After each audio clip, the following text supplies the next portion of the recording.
Hello students, how are you all? Myself Mr. Shivam Dhiman and I am your English teacher. Today in this video I will explain you the poem Lizard, whose poet is William Henry Davies, and this poem is for class 8. So students, leisure को हम हिंदी में fun time कहते हैं, यानी मस्ती का समय, ठीक है, मजा मीन्स फन टाइम। तो आप सभी कब फन टाइम होता होगा आपका? जब आपके वेकेशंस होते होंगे या संडे, जब आप अपने रेगुलर डेली रूटीन से आप फ्री होते होंगे, तो उस समय आपको जब एंजॉय करने का टाइम मिलता है, मस्ती करने का टाइम मिलता है, तो आप कहीं घूमने जाते होंगे, कुछ गेम्स खेलते होंगे। तो leisure means fun time. Okay, so we shall start with the poem. What is this time if full of care?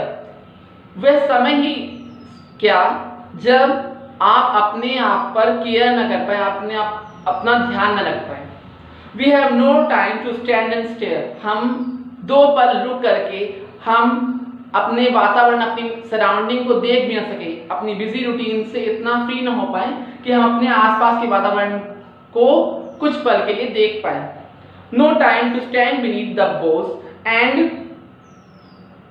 stare as long as sheep or cows. तो पोइट जो है वो कहता है कि उसे एक ऐसा फ्री टाइम चाहिए जिससे कि वह नेचर को देख पाए, नेचर को फील कर पाए, और साथ ही साथ वो जिस फील्ड से गुजर रहा है अपने आसपास के वातावरण में जितने भी क्रिएचर्स हैं, कैटल्स हैं, एनिमल्स हैं, जैसे शीप और काउस, उनको देख पाए, बहुत देर तक देख पाने का उसकी इच्छा है।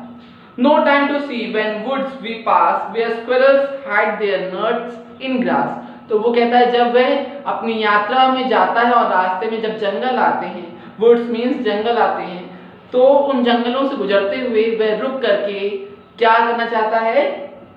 गिलहरियों को देखना चाहता है जो अपनी नट्स, अपने सीड्स को ग्रासेस में छिपा रही हैं, और इस पल का वे आनंद ले रहा है। ठीक है, तो पोएट के लिए नेचर को ऑब्जर्व करना ही उसके लिए लीजर टाइम है, फ्री टाइम है, मस्ती का समय है। No time to see in broad daylight streams full of stars like skies at night.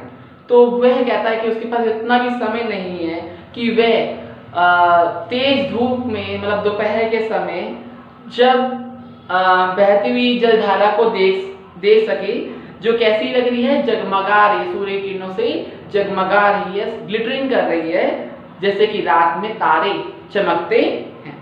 No time to turn at beauty's glance. और उसके पास इतना समय नहीं है कि वो नेचर की ब्यूटी को ऑब्जर्व कर पाए, उसका आनंद ले पाए। And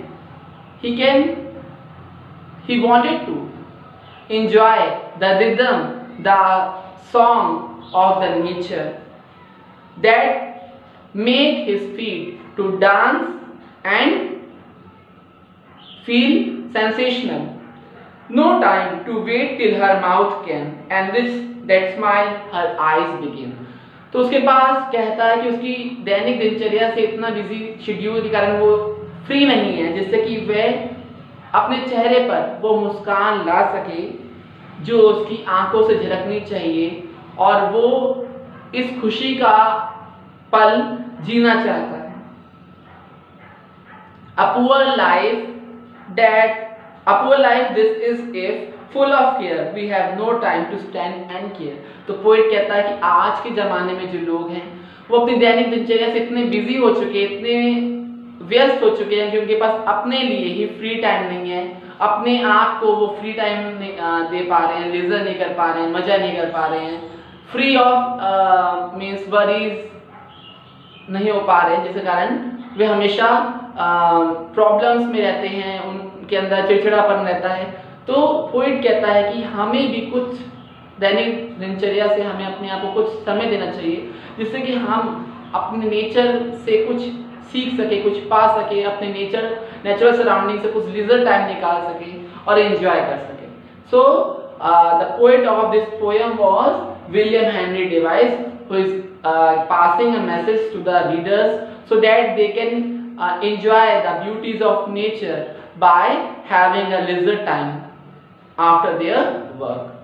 So this was the poem explanation. I hope you must have understood about this poem. Thanks for watching this video. Have a nice day, students.